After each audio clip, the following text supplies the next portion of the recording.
আসছে বাজেটে রাজস্ব আদায়ের লক্ষ্যমাত্রা ধরা হয়েছে 5,18,000 কোটি টাকা, যা চলতি বছরের লক্ষ্যমাত্রার চেয়ে 38,000 কোটি টাকা বেশি। এনবিআরের দাবি, লক্ষ্য পূরণ না হলে রাজস্ব আদায়ে প্রতি বছর 15% পর্যন্ত প্রবৃদ্ধি হচ্ছে। তবে 5 লাখ কোটি টাকার বেশি রাজস্ব সংগ্রহের লক্ষ্যমাত্রাকে অকল্পনীয় বলছেন বিশেষজ্ঞরা। বাজেট নিয়ে রেজা খানের 3 পর্ব ধারাবাহিক প্রতিবেদনে আছে দ্বিতীয় কিস্তি। গেল অর্থবছরের তুলনায় আগামী বাজেটের আকার কিছুটা ছোট হলেও রাজস্ব বোর্ডকে দেয়া হচ্ছে বাড়তি লক্ষ্যমাত্রা।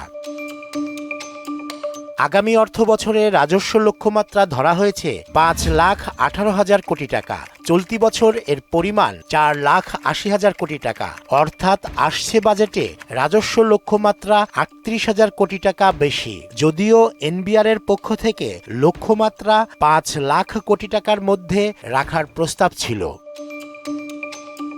বাজেটে বাণিজ্য ও শিল্প খাত বাঁচিয়ে করনীতি প্রণয়নের তাগিদ দিয়েছেন ব্যবসায়ীরা। পরামর্শ দিয়েছেন নতুন করারোপ না করে আওতা বাড়ানোর। ট্যাক্স বাড়িয়ে আসলে কালেকশন করাটা চাপের মধ্যে পড়বে সব ব্যবসায়ীরা, বাট অনেকে যারা ট্যাক্স দেয় না তাদেরকে ট্যাক্সের আওতায় এনে এই নেটটাকে বাড়ানো। সরকারের রেভিনিউ বাড়ুক, এটা আমরা শিল্প মালিকরাও চাই। এমন পলিসি, এমন প্রসিডিওর যদি ফিক্স করেন যেখানে শিল্পই বাঁচবে না, সেক্ষেত্রে আলটিমেটলি এটা সাস্টেইনেবল না।